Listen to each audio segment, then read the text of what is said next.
The force greatest eternal God के पिछले episode में हमने देखा टियानमिंग शैंगयान को हरा देता है। अब प्रिंसेस फीलिंग टियानमिंग से कहते हैं, टियानमिंग क्या अबाइसल बैटलफील्ड इतनी ही ज़्यादा क्रूअल है? क्या हेवेंस एलिसियम जो है वो सिर्फ एक ही व्यक्ति को यहाँ पर जिंदा रहने देगी? अब ये सुनकर टियानमिंग कहता है, नहीं ऐसा नहीं है, तुम ज़्यादा ही सोच रही हो। चाहे जैसे भी मुसीबत आ जाए मैं तुम्हें कुछ नहीं होने दूंगा। अब ये सुनकर प्रिंसेस फीलिंग कहती है, प्रिंसेस क्विंगलवान भी यहाँ पर है, मैं नहीं चाहती कि वो मर जाए।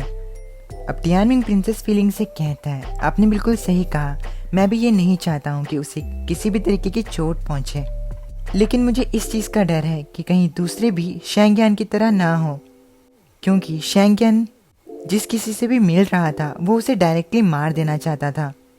ये एक अरीना है, इसीलिए यहाँ पर कभी भी कोई भी मर सकता है। हम सभी लोग चेस के पीसीस की तरह हैं, तुम चिंता मत करो।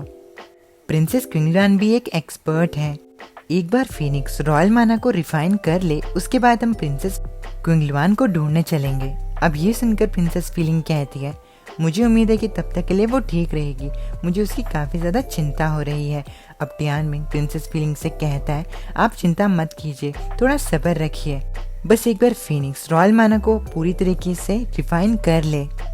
अब हमें एक दिन बाद का सीन दिखाया जाता है जहाँ पर उस पेड़ के छेद के अंदर से काफ़ी ज़्यादा रोशनी आ रही होती है, जिसे देखकर टियानमिंग खुद से कहता है, एक 20 सोल को एंड रॉयल माना को रिफाइन करना, ये चीज़ ज़रूर उसे काफ़ी ज़्यादा इम्प्रूव करेगी।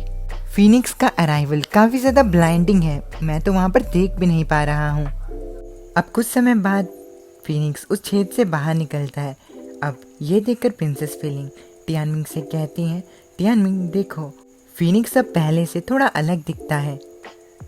अब फीनिक्स भी टियानमिंग से कहता है, तो मुझे ऐसा लगता है कि ये परफेक्ट है। अब फीनिक्स को देखकर टियानमिंग कहता है, ये तो बेकार है, तुम्हें बस एक छोटा सा सींग मिला है, बाकी तुम पुराने जैसे ही दिख रहे हो। अब ये सुनकर फीनिक्स कहता है, क्या तुम हमेशा उन्हीं को कमज़ोर समझते रहोगे जो तुमसे छोटे दिखते हैं? एक दिन मेरे क्लैन का मेंबर तुम्हारे क्लैन के हेड से ज़्यादा बड़ा होगा। अब ये सुनकर फीनिक्स को टियानमिंग कहता है, तुम्हारी इस जैसी छोटी ग्रोथ को देखकर मुझे नहीं लगता कि ऐसा कभी हो पाएगा।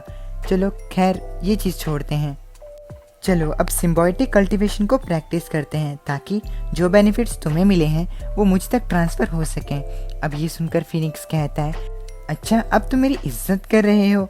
वो तुम ही थे जिसने कि अभी थोड़ी देर पहले मेरी बेइज्जती की थी। अब ये सुनकर टियानमिंग अपने लेफ्ट हैंड को दिखाते हुए फीनिक्स से कहता है, तुम आ रहे हो कि नहीं?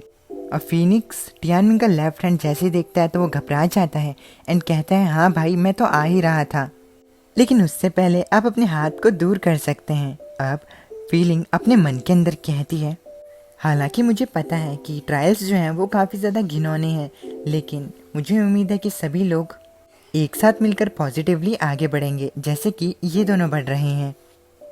मुझे इतना ज़्यादा निराशावादी नहीं बनना चाहिए। अब एक और दिन बीत जाता है, वो लोग अपने सिम्बायोटिक कल्टीवेशन को प्रैक्टिस कर लेते हैं, जिसके बाद सुबह सुबह फीनिक्स टियानमिंग को कहता है कि मैं अभी भी लेवल अप नहीं कर पाया हूँ, जबकि मैंने उस सारी कल्टीवेशन को एब्जॉर्ब कर लिया है। अब ये सुनकर टियानमिंग फीनिक्स को कहता है, बच्चे हालांकि तुम अभी लेवल अप नहीं कर पाए हो, लेकिन तुम पहले से ज़्यादा ताकतवर हो। अभी के लिए हमें आर्मर की एबिलिटी को लेना है। अब सिम्बायोटिक कल्टीवेशन को करने के बाद Tianming Phoenix and princess feeling से कहता है, अब हमें प्रिंसेस क्विंगलवान को ढूंढना है। अगर एक बार वो हमारे साथ होगी तो हमें ज़्यादा चिंता नहीं होगी उसकी। अब ये सुनकर प्रिंसेस फीलिंग कहती है, मुझे भी डर है कि कहीं प्रिंसेस क्विंगलवान को शैंगयान की तरह कोई व्यक्ति ना मिल गया हो। अब वो लोग उड़ने लगते हैं प्रिंसेस क्विंगलवान की खोज में। प्रिंसेस क्विंगलवान को ढूंढते हुए भी काफ़ी ज़्यादा समय बीत जाता है। अब टोटल उन लोगों को वहाँ पर 6 दिन हो चुके होते हैं।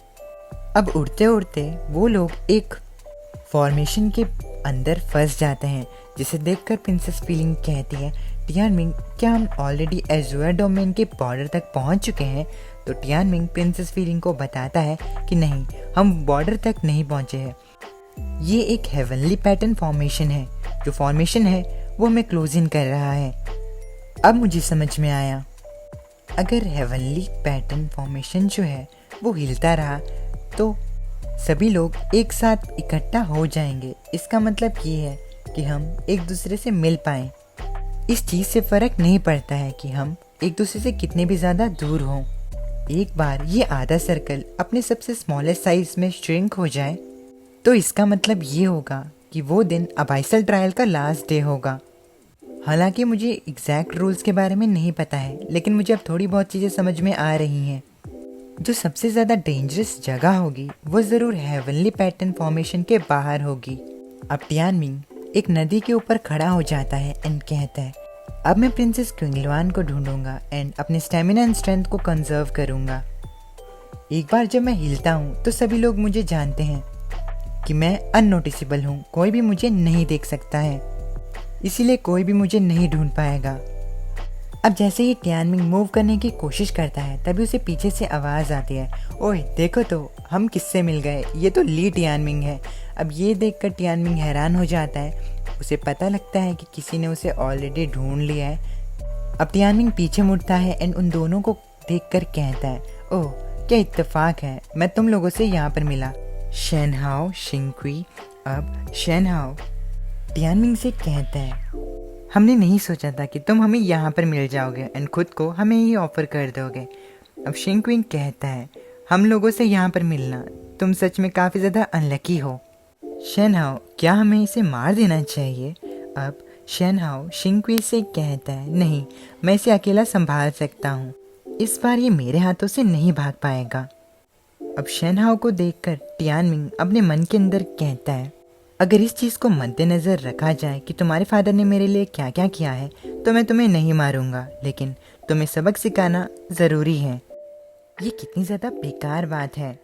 अब शेनहाओ अपने बीस्ट सोलार हॉर्न्ड टाइगर को बाहर बुलाता है। उसका सोलार हॉर्न्ड टाइगर बाहर आता है। अब शेनहाओ अपने बीस्ट से कहता है, जाओ एंड उन्हें फाड़ के रख दो। अब तभी फिनिक्स भी बाहर आता है एंड कहता है, चलो इसे जल्दी से ख़त्म करते हैं, मैं भी इन लोगों को कब से मारना चाहता था। अब शेनहाओ का बीस्ट उन पर हमला कर देता है। दूसरी तरफ से फिनिक्स भी शेनहाओ के बीस्ट की तरफ फुल स्पीड से बढ़ता है। अब शेनहाओ टियानमिंग पर हमला करने के लिए आगे बढ़ता है। शेनहाओ अपनी तलवार को बाहर निकालकर टियानमिंग पर हमला करने की कोशिश करता है, लेकिन टियानमिंग अपने विंग्स की मदद से उड़ जाता है। ये देखकर शेनहाओ कहता है, तुम कितने बड़े डरपोक हो, तुम भाग गए।